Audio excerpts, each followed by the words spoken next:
Welcome to MD Online Classes.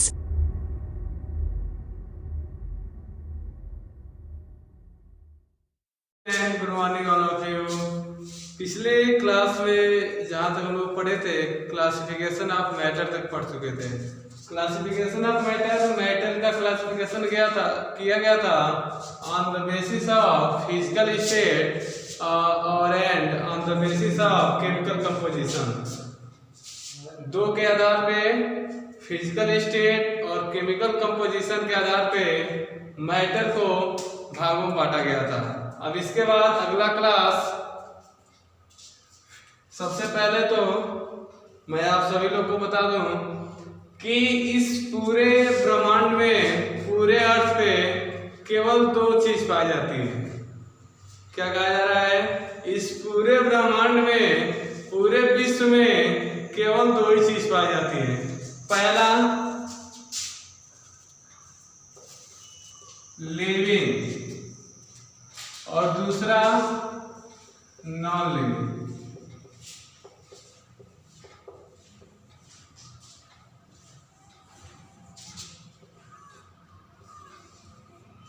पहला living और दूसरा नॉन लिविंग। यदि कोई वस्तु, कोई जीव जंतु या फिर एक्सेट्रा कोई भी पृथ्वी पे वस्तु जो पाया जाता हो, या तो वह लिविंग सजीव होगा या फिर नॉन लिविंग निर्जीव होगा। जीवित या फिर अजीवित, सजीव या फिर निर्जीव। अगर वह लिविंग होगा तो सबसे पहले किसी भी लिविंग बॉडी का फॉर्मेशन होने के लिए सबसे छोटी जो पार्टिकल होता है वह होता है सेल, जिसको कोशिका कहा जाता है हिंदी में।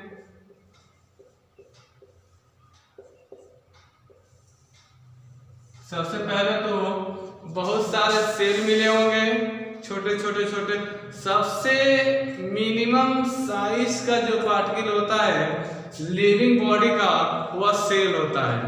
बहुत सारे सेल मिले होंगे तो बने होंगे टिश्यू,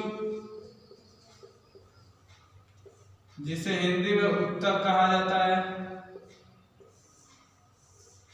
फिर बहुत सारे ऊतक मिलकर के ऑर्गन का फॉर्मेशन करते हैं। ऑर्गन,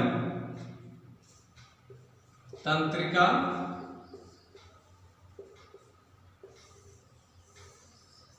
फिर छोटे छोटे ऑर्गन मिलकर के एक बॉडी का फॉर्मेशन करते हैं।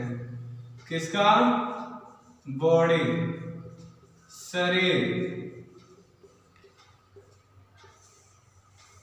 स्टूडेंट, अगर पृथ्वी पे कोई लिविंग बॉडी होगा तो सबसे पहले छोटे छोटे सेल मिले होंगे, फिर छोटे छोटे सेल मिलकर के एक टिश्यू का फॉर्मेशन किए होंगे, फिर बहुत सारे टिश्यू मिलकर के एक ऑर्गन का फॉर्मेशन किए होंगे, फिर बहुत सारे ऑर्गन मिलकर के एक बॉडी का स्ट्रक्चर फॉर्मेशन कर लेते हैं।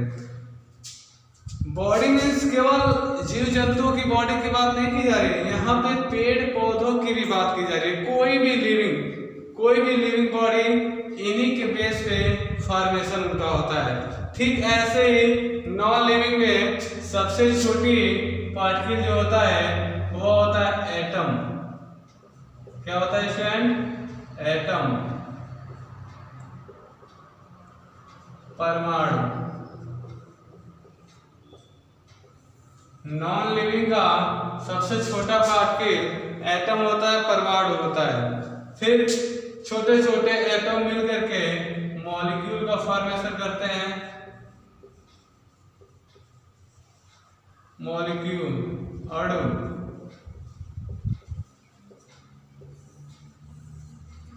फिर बहुत सारे अणु मिलकर के मैटर का निर्माण करते हैं, मैटर का फॉर्मेशन करते हैं। मैटर, द्रव्य। यह आज की नई बातें हैं और पिछले क्लास में हम लोग मैटर का क्लासिफिकेशन कर दिए थे। The matter on on the basis of physical state spot of 5 part. कौन कौन सा डिवाइड किया गया था? पहला सॉलिड, ठोस, हिंदी में कहा जाता है लिक्विड, द्रव, और तीसरा गैस, और दो और था प्लाज्मा और बोथ इनस्टाइन कंडेंसी। तो यह तीनों थ्योरी के माध्यम से भी होता है और वह दोनों पार्ट प्रैक्टिकली होता है। तो उनकी बातें करेंगे। मुख्य रूप से ऑन द फिजिकल स्टेट के आधार पे मैटर को 3 भागों में बांटा जाता है, सॉलिड, लिक्विड और गैस। इसके बाद friends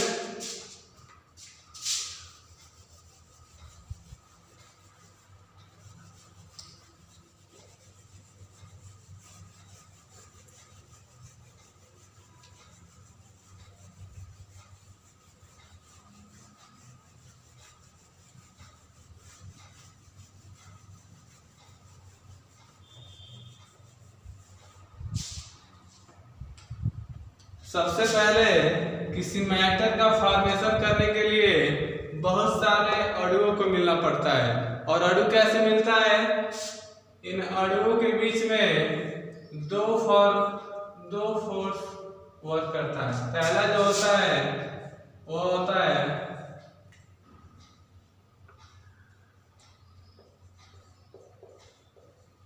inter molecular forces of attraction. Hindi में बात किया जाए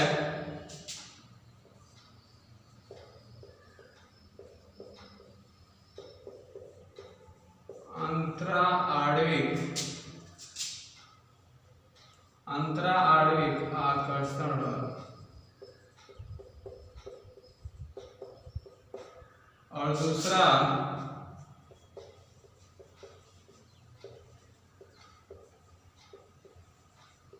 inter molecular forces of repulsion. अंतरा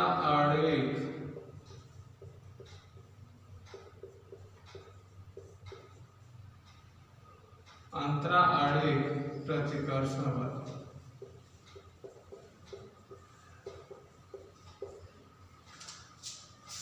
यदि मॉलिक्यूल आपस में मिले होंगे तो मैटर का फॉर्मेशन करेंगे। और मॉलिक्यूल मिलते कैसे हैं? इन मॉलिक्यूल के बीच में दो फोर्सेस वर्क करता है। पहला intermolecular forces of attraction, अंतरा आणविक आकर्षण बल, और दूसरा intermolecular forces of repulsion, अंतरा आणविक प्रतिकर्षण बल। इससे बहुत ही आसानी से सिर्फ 1 मिनट में हम इससे सॉलिड का, लिक्विड का, गैस का डिफिनेशन भी समझ जाएंगे और प्रैक्टिकली भी समझ जाएंगे कि कैसे इन तीनों का पार्टिकल्स जो होता है मिलता है या फिर दूर दूर जाता है। देखिए फ्रेंड्स, शॉर्ट फॉर्म में अगर बात की जाए, शॉर्ट फॉर्म में लेकर के चलेंगे क्योंकि इतना लिखा जाएगा पूरा तो बहुत बड़ा हो जाएगा। इंटरमॉलिक्यूलर फोर्सेस ऑफ अट्रैक्शन को शॉर्ट में IMFA, intermolecular forces of attraction, और इसको IMFR, intermolecular forces of repulsion. Short form में कहा जाता है intermolecular forces of attraction, intermolecular forces of repulsion. यदि कोई मॉलिक्यूल अट्रैक्शन फोर्स के वजह से आपस में जुड़ा होगा और वह अट्रैक्शन फोर्स बहुत ही ज्यादा होगा, जैसे ठोस की बात की जाए तो ठोस में intermolecular forces of attraction is much greater than intermolecular forces of repulsion. Liquid में intermolecular forces of attraction is greater than intermolecular forces of repulsion. Gas की बात की जाए तो intermolecular forces of attraction is less than intermolecular forces of repulsion. कहने का मतलब है फ्रेंड, अगर दो या फिर बहुत सारे मॉलिक्यूल के बीच में इंटरमॉलिक्यूलर फोर्सेस ऑफ अट्रैक्शन बहुत ज्यादा, किसके अपेक्षा में इंटरमॉलिक्यूलर फोर्सेस ऑफ रिपल्सन के तुलना में बहुत ज्यादा फोर्सेस लगेगा तो वह सॉलिड का फॉर्मेशन करेगा। किसका? सॉलिड का। यदि अणुओं के बीच में intermolecular forces of attraction is greater than intermolecular forces of repulsion, यानी कि सॉलिड के फोर्स से थोड़ा सा कम अट्रैक्शन फोर्स अगर काम कर रहा है तो वह लिक्विड का फॉर्मेशन करेगा। और गैस का, यदि इंटरमॉलिक्यूलर फोर्सेस ऑफ अट्रैक्शन कम हो जाए और इंटरमॉलिक्यूलर फोर्सेस ऑफ रिपल्सन ज्यादा हो जाए तो वहां पे गैस का फॉर्मेशन होता है। किसका होता है? गैस का फॉर्मेशन होता है। एक बार और, intermolecular forces of attraction is very much greater than intermolecular forces of repulsion. Formation होगा सॉलिड का, intermolecular forces of attraction is greater than intermolecular forces of repulsion, तो लिक्विड का फॉर्मेशन होगा। और intermolecular forces of attraction is less than intermolecular forces of repulsion. समझ गए होंगे?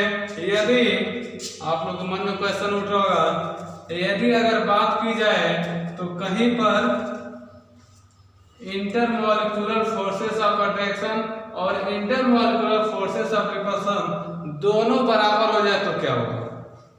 मन में उठ रहा होगा, यदि intermolecular forces of attraction is बराबर हो जाए इंटरमॉलिक्यूलर फोर्सेस ऑफ रिपल्सन तो वहां पे प्लाज्मा का फॉर्मेशन होता है। यदि इंटरमॉलिक्यूलर फोर्सेस ऑफ अट्रैक्शन बराबर हो जाए intermolecular forces of repulsion,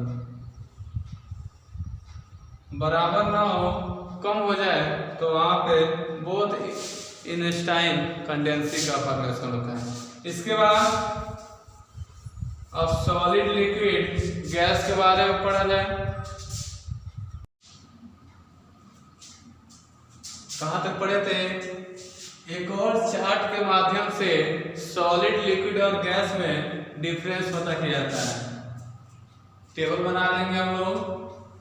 solid, ठोस कहते हैं, लिक्विड द्रव कहा जाता है, और गैस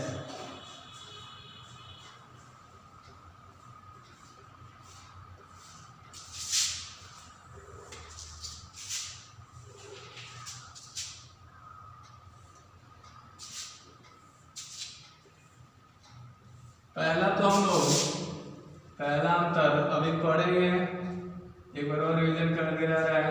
सॉलिड में intermolecular forces of attraction is much greater than intermolecular forces of repulsion. Liquid में intermolecular forces of attraction is greater than intermolecular forces of repulsion.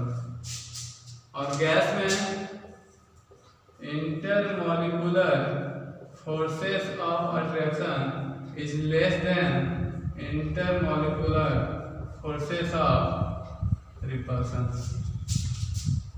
अब इसी के रीजन से अगर पार्टिकल्स को देखा जाए प्रैक्टिकली तो कैसा दिखाई देगा? जो सॉलिड का पार्टिकल्स होगा वह कुछ इस तरह से दिखाई देगा।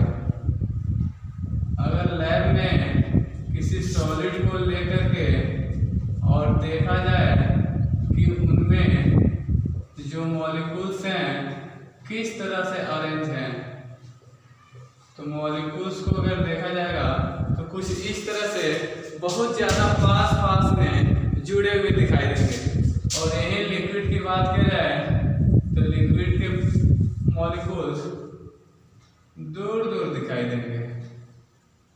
सॉलिड की अपेक्षा लिक्विड के मॉलिक्यूल्स दूर दूर दिखाई देंगे। और गैस के स्ट्रक्चर की बात की जाए तो गैस के मॉलिक्यूल्स सॉलिड और लिक्विड की अपेक्षा और दूर दूर दिखाई देंगे। तो इससे प्रूफ हो रहा है कि जो हमें यहाँ पे बताया गया था कि आकर्षण बल प्रतिकर्षण बल से बहुत ज्यादा होता है और लिक्विड में जो प्रतिकर्षण बल होता है उससे सॉलिड से थोड़ा सा कम ज्यादा आकर्षण बल होता है। और गैस की बात की जाए तो आकर्षण बल बहुत ज्यादा कम होता है और प्रतिकर्षण बल गैस में ज्यादा होता है। इसके बाद अगला अंतर शेप एंड साइज। जो सॉलिड का शेप एंड साइज होता है वो निश्चित होता है। क्या होता है? निश्चित होता है। और लिक्विड में जो शेप होता है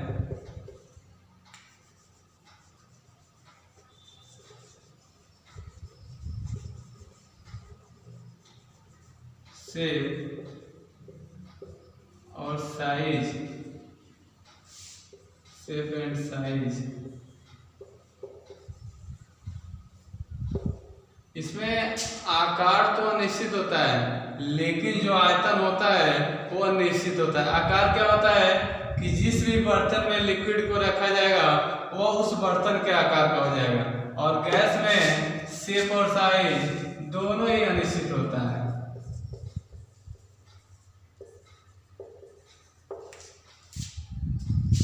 ठोस में शेप एंड साइज दोनों निश्चित होता है और लिक्विड में आयतन तो निश्चित होता है लेकिन आकार अनिश्चित होता है। जिस बर्तन जिस पात्र में रखा जाता है उसी के साइज का हो जाता है। और गैस का शेप और साइज दोनों ही अनिश्चित होता है। इसके बाद अगर डेंसिटी की बात की जाए, डेंसिटी घनत्व, जो घनत्व ठोस का होता है वह द्रव से सॉलिड का घनत्व लिक्विड से ज्यादा होता है और सॉलिड का घनत्व इज मच ग्रेटर, बहुत ज्यादा अधिक गैस से होता है। सॉलिड का डेंसिटी लिक्विड से ज्यादा होता है और सॉलिड का डेंसिटी गैस से बहुत ज्यादा होता है। लिक्विड की डेंसिटी ठोस से कम होता है, सॉलिड से कम होता है लिक्विड की डेंसिटी और लिक्विड की डेंसिटी गैस से ज्यादा होता है। डेंसिटी की बात की जा रही है।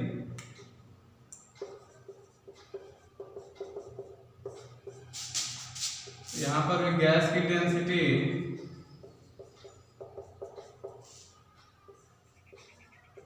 गैस का डेंसिटी बहुत कम होता है द्रव और ठोस दोनों से। गैस की डेंसिटी ठोस और द्रव से दोनों से बहुत कम होता है। एग्जाम्पल की बात की जाए तो सॉलिड का एग्जांपल वुड कर रहे थे हम लोग, तो सॉलिड का example would, bench, chair etcetera etc। Liquid का बात की जाए वाटर, मिल्क etc। और गैस के एग्जाम्पल की बात की जाए तो हम जानते हैं हाइड्रोजन, ऑक्सीजन, नाइट्रोजन एक्सेट्रा, कोई भी गैस। तो फ्रेंड यहीं पे आज का क्लास क्लोज होता है। फिर अगले क्लास में अगला ही मजेदार टॉपिक लेकर के आएंगे और उसको बताया जाएगा, पढ़ाया जाएगा।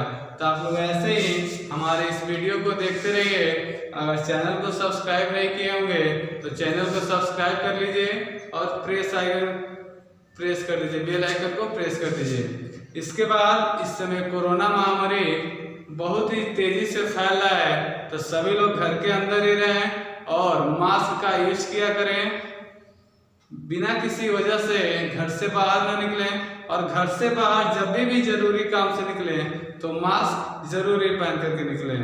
और घर पे आए तो साबुन से अपना हाथ धुल लें, उसके बाद ही घर के किसी भी वस्तु को टच करें या फिर किसी के पास जाएं। ठीक है, तो फ्रेंड आज के लिए इतना ही।